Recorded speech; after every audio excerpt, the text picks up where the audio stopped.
श्री राधा कृष्णाय नमो नमः। सर्वप्रथम मैं भगवान श्री राधा कृष्ण के चरण कमलों की वंदना करता हूँ। आप सभी भक्तजनों को भी सादर नमस्कार करता हूँ।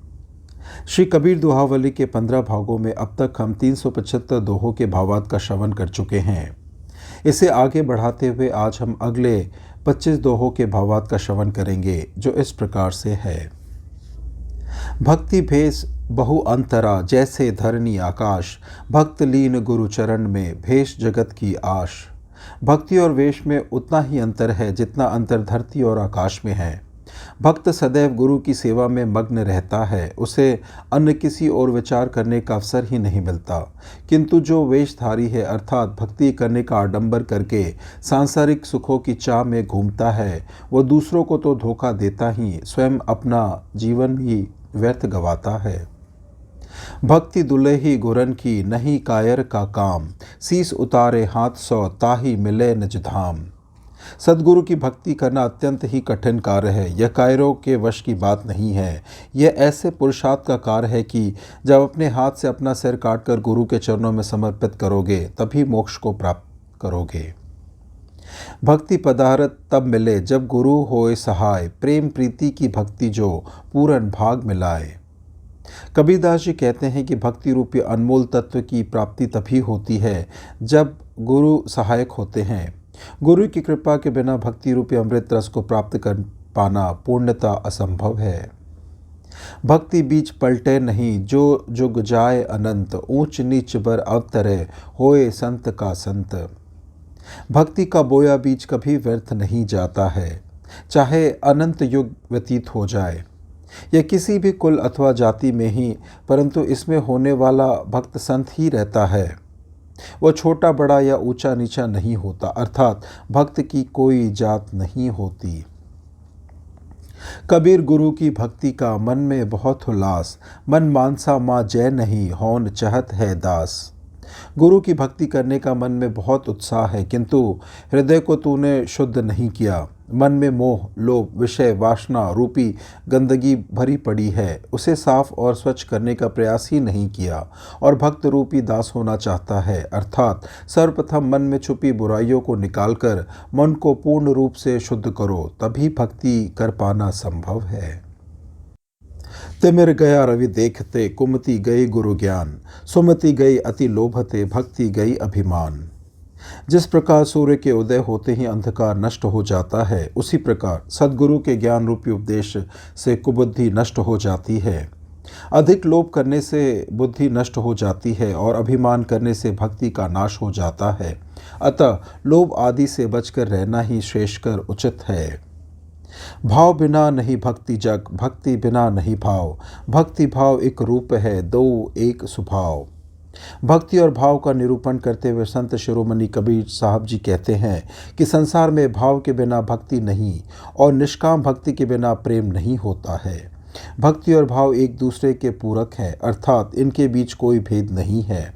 भक्ति एवं भाव के गुण, लक्षण, स्वभाव आदि एक जैसे ही है। भक्तन की यह रीति है, बंधे करे जो भाव, परमारथ के कारण यह तन रहो कि जाओ।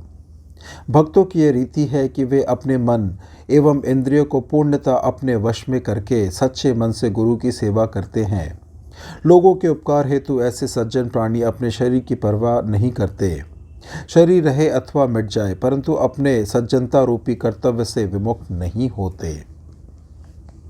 भक्ति पंथ बहुत कठिन है, रति न चाले खोट, निराधार का खेल है, अधर धार की चोट। भक्ति साधना करना बहुत कठिन है। इस मार्ग पर चलने वालों को सदैव सावधान रहना चाहिए, क्योंकि यह ऐसा निराधार खेल है कि जरा सा चूकने पर रसातल में गिरकर महान दुख झेलने होते हैं। अतः भक्ति साधना करने वाले झूठ, अभिमान, लापरवाही आदि से सदैव दूर रहे। कामी क्रोधी लालची इतने भक्ति ना होए, भक्ति करे कोई सूरमा, जादी बरन कुल खोए। विषय वासना में लिप्त रहने वाले, क्रोधी स्वभाव वाले तथा लालची प्रवृत्ति के प्राणियों से भक्ति नहीं होती। धन संग्रह करना, दान पुण्य ना करना, ये तत्व भक्ति से दूर ले जाते हैं। भक्ति वही कर सकता है जो अपने कुल, परिवार, जाति तथा अहंकार का त्याग करके पूर्ण श्रद्धा एवं विश्वास से कोई पुरुषार्थ ही कर सकता है। हर किसी के लिए संभव नहीं है। विषय त्याग बैराग है, समता कहिए जान, सुखदाय सब जीव सो यही भक्ति परमाण। कबीरदास जी संसारी जीवों को सन्मार्ग की शिक्षा देते हुए कहते हैं कि पांचों विषयों को त्यागना ही वैराग्य है। भेदभाव आदि दुर्गुणों से रहित होकर समानता का व्यवहार करना ही परम ज्ञान है और स्नेह उचित आचरण भक्ति का सत्य प्रमाण है। भक्तों में ये सद्गुण विद्यमान होते हैं। देखा देखी भक्ति का कभौ न चढ़सी रंग, विपत्ति पड़े यो छाड़सी केचुली तजसी भुजंग। दूसरों को भक्ति करते हुए देखकर भक्ति करना पूर्ण रूप से सफल भक्ति नहीं हो सकती। जब कोई कठिन घड़ी आएगी उस समय दिखावटी भक्ति त्याग देते हैं। ठीक उसी प्रकार जिस प्रकार सर्प केचुल का त्याग कर देता है। और कर्म सब कर्म है, भक्ति कर्म निष्कर्म, कहे कबीर पुकारी के भक्ति करो तजि भर्म। कबीरदास जी कहते हैं कि आसक्ति के वश में रहकर जीव जो कर्म करता है उसका फल भी उसे भोगना पड़ता है, किंतु भक्ति ऐसा कर्म है जिसके करने से जीव संसार के भव बंधन से मुक्त होकर परम गति को प्राप्त होता है। अतः हे सांसारिक जीवों, आसक्ति विषय भोगों को त्याग कर प्रेम पूर्वक भक्ति करो, जिससे तुम्हारा सब प्रकार से कल्याण होगा। भक्ति भक्ति सब कोई कहे, भक्ति न जाने भेद, पूर्ण भक्ति जब मिले कृपा करे गुरुदेव।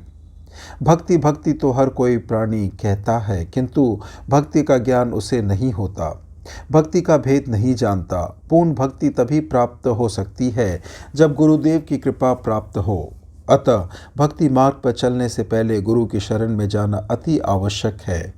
गुरु के आशीर्वाद और ज्ञान से मन का अंधकार नष्ट हो जाएगा। कबीर माया मोहनी भई अंधियारी लोए, जो सोए सो मुसी गए रहे वस्तु को रोए। कबीर साहब जी कहते हैं कि माया मोहिनी उस काली अंधियारी रात्रि के समान है जो सबके ऊपर फैली है। जो वैभव रूपी आनंद में मस्त होकर सो गए, अर्थात माया रूपी आवरण ने जिसे अपने वश में कर लिया, उसे काम क्रोध और मोह रूपी डाकुओं ने लूट लिया और ज्ञान रूपी अमृत तत्व से वंचित रह गए। कबीर माया मोहनी मांगी मिले न हाथ, मना उतारी झूठ करो लागी डोले साथ। कबीर जी के वचनानुसार माया अर्थात धन संपत्ति वैभव संसार के प्रत्येक प्राणी को मोहने वाली है तथा मांगने से किसी के हाथ नहीं आती। जो इसे झूठा समझकर सांसारिक माया जाल समझकर उतार फेंकता है, उसके पीछे दौड़ी चली आती है। तात्पर्य यह है कि चाहने पर दूर भागती है और त्याग करने पर निकट आती है। कबीर या संसार की झूठी माया मोह, जिही घर जिता बधावना तिही घर तेता दोह। संसार के लोक का यह माया मोह सर्वथा मिथ्या झूठा है। वैभव रूपी माया जिस घर में जितनी अधिक है वहाँ उतनी ही विपत्ति है, अर्थात भौतिक सुख संपदा से परिपूर्ण जीव घरेलू कलह और वैरभाव से सदा अशांत रहता है, दुखी रहता है। कबीर माया मोहनी जैसी मीठी खंड, सद्गुरु की कृपा भय नातर करती भांड।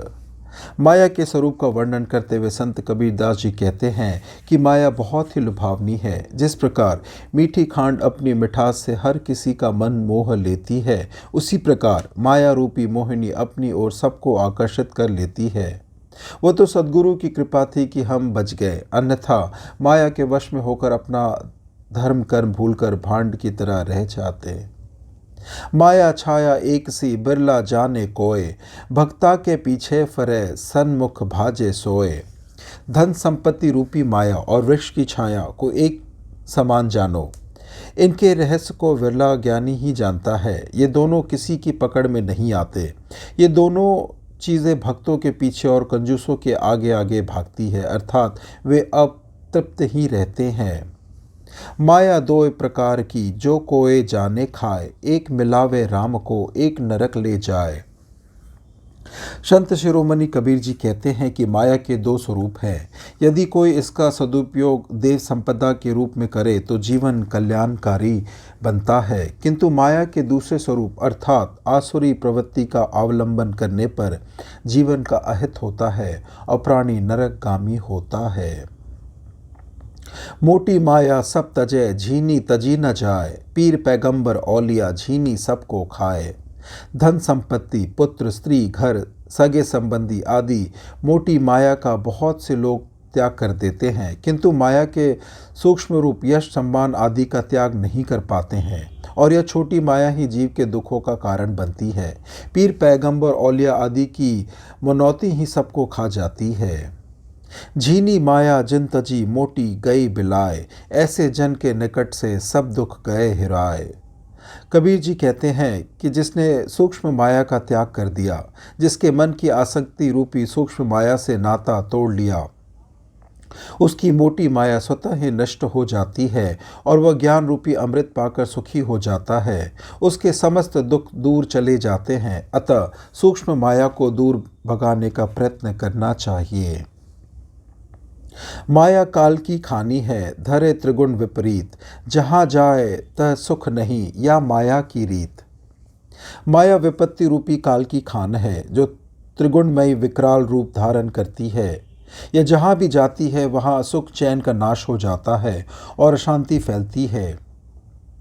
यही माया का वास्तविक रूप है। ज्ञानी जन माया रूपी काल से सदैव दूर रहते हैं। माया दीपक नर पतंग, भ्रमी भ्रमी माही परंत, कोई एक गुरु जानते, उबरे साधु संत। माया दीपक की लौ के समान है और मनुष्य उन पतंगों के समान है जो माया के वशीभूत होकर उन पर मंडराते हैं। इस प्रकार के भ्रम से, अज्ञान रूपी अंधकार से कोई विरला ही उबरता है, जिसे गुरु का ज्ञान प्राप्त होने से उद्धार हो जाता है। जरा आए जोरा किए, नैन दीनी पीठ, आँखों ऊपर आंगुली, विष भरे पछनीट। वृद्धावस्था ऊपर आई तो उसने अपना जोर दिखाया। कमज़ोर शरीर के साथ आँखों ने पीठ फेर ली, अर्थात कम दिखाई पड़ने लगा।